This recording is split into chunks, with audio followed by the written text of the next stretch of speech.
Bonjour à tous, belle lumière, j'espère que vous allez bien, que la paix soit sur vous. De la prévoyance dans les actions. Il ne faut pas croire à toute parole, ni obéir à tout mouvement intérieur, mais peser chaque chose selon Dieu, avec prudence et avec une longue attention.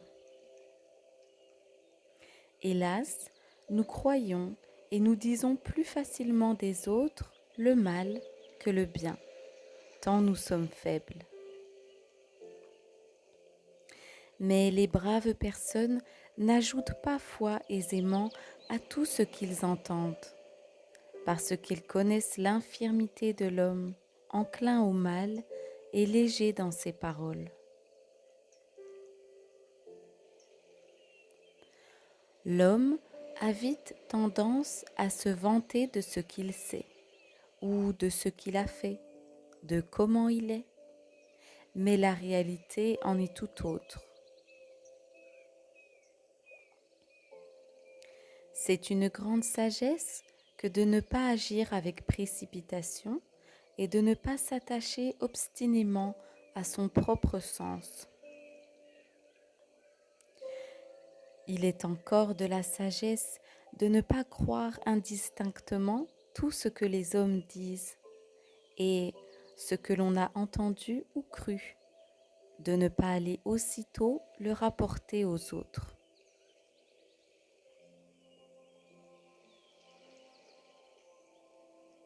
Si nous voulons nous empresser de raconter quelque chose, posons-nous les questions suivantes. Est-ce vraiment utile? Est-ce que cela pourrait enfoncer, blesser, mettre en colère quelqu'un? Est-ce négatif?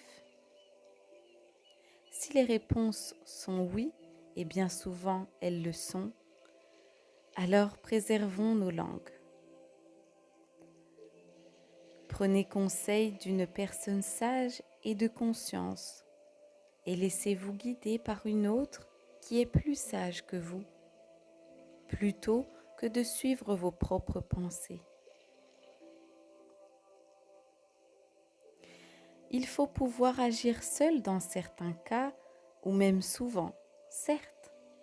Pour cela, il faut réussir à déceler la voix de Dieu et la voix d'Iblis. Choisissez toujours votre premier ressentiment, votre intuition. Néanmoins, soyons très méfiants et sur nos gardes, parce que la voix d'Iblis vient se faufiler jusqu'à ce que l'on croie que c'est la voix de Dieu.